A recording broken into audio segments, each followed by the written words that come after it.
sick.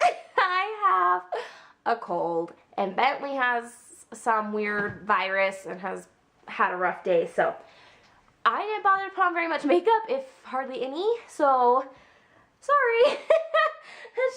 That's just how it is. So I don't think I ever said it outright in any of my past videos, but Greg and I, when we got pregnant with this baby, I wanted to be Team Green. And Team Green basically means that you don't find out the gender until the baby's born, and you can like physically see if it's a boy or a girl. So I have wanted to do that since Olivia, but Greg said we had to have one boy and one girl before we could do it. So Olivia, I got a girl. I had Bentley, who's a boy. I was like, next pregnancy, Team Green. So I was like 100% gonna do it, no problem. Let's go do this. But as time went on, I started to think about it, and I was like, oh, why am I Team Green again? So I sat down and decided to make a list of pros and cons to being Team Green. My original goal for this video was to make it about why you should be Team Green, and guess what? My list failed. I mean, I had way more cons than pros. So I was like, nah, nope, not gonna do it. So instead of this being a video of why you should not find out the gender, it's gonna be a video of why you should. So these are gonna be my personal 4 reasons for deciding to find out the gender of our baby. Number 1. This one was very much top of my mind, and that was, why do I want to wait to find out the gender of my baby? So I was trying to sit down, again, write my pros and cons list. I was like, what is a pro of waiting? And the only thing, I even looked into other people's stories of why they waited, and the only thing that it ever was they wanted it to be a surprise. Which makes sense. Like, okay, we live in a modern world. There's not that many surprises left today. So I thought about it, and then I was talking to Greg. I was like, Greg, I don't know if this baby's a boy or a girl. It's going to be a surprise whether I find out on the comfortable table while having an ultrasound with, you know, not being exposed to the world. And it's going to be a surprise if I find it after I'm exhausted after labor and I've been pushing and I'm gross and awful, and by that point I'm like, hooray, it's out of me, not hooray, it's a boy or a girl.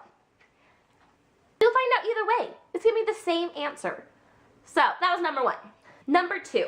So this one is very just my family. I don't think it'll apply to anyone else. Bentley, my cute little darling 4-year-old, is like 100% positive it's a girl. Like, we can't call the baby a boy. We can't call the baby the boy's name we have picked out. He gets angry if it's a boy, if we even try and convince him. Okay, so as you can tell, I had it all nice and set up, and then the battery died. So I'm outside with Bentley, so that might be background noise. So Bentley, like I said, is 100% convinced this baby's a girl. So he's 10% convinced it's a girl, won't listen otherwise. So I didn't want him to come to the hospital to meet his new, if it is a boy, his new brother, and be disappointed. Like, oh, I want some time to prepare him if it's a boy, get him used to the idea. So that's number 2. Number 3 is I want to be prepared. I know this is a pretty obvious one, but I really do. Like, I don't want to have to worry after having a newborn about washing girl clothes or boy clothes, because we have both. I feel like it'll just be so much easier to already have them out and done. I know I could do gender neutral, but that means I have to buy clothes. And if I have a girl, I want her in pink. If I have a boy, I want him in blue. I'm just one of those people. I like the frilly things for the girls, and I like the cute little boy things. And my last reason was probably the one that swayed me 110%. I knew I was going to find out the gender. I've always kind of known the gender of my babies. The ultrasound has always just kind of been like, yep, you're right, reassurance. So I have this really gut feeling it's a boy, but I'm not 110%. But if I go the next 25 weeks believing the baby Emmy's a boy, if it comes out a girl, I'm going to be a little disappointed. And it's not that I don't want a daughter. I'm fine with a girl. If you have something pictured in your brain, it's hard to see it something completely different. And that's where I was like, I don't want to be disappointed. Because if I find out right now where I'm this early, I don't care. Like right now, I don't care. Boy, girl, healthy is all I want. And obviously that's all I want in the end. But does that make sense? Hopefully. So basically, I don't want to picture a boy for, 4 or 5 more months and then have it be a girl. And I would, you know, of course I'd love her and I'd get over it, but I would have that moment of like, oh, I thought you were gonna be a boy. That is why we decided to find out the gender of our baby, and I am so excited. It's basically all I can think about. I have like a countdown on my phone. So the plan is this Wednesday, we are going to find out the gender, and I am so excited. And we are going to have like a little party with our family and friends to unveil it. I'm going to have them put it in an envelope, and we have a fun little way we're going to find out what it is. So I am planning on putting up videos. I'm going to try and do every Monday.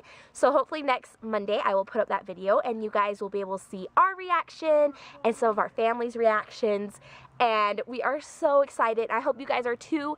If you want, you can leave your guess down below, and I'll take like a tally, see how many boys and girls votes we have. And I think that is it. So be on the lookout next Monday to find out what our baby is. And feel free to comment, subscribe, like, share, you know, all that good stuff. So I will see you next Monday when we find out the gender of our baby. Bye.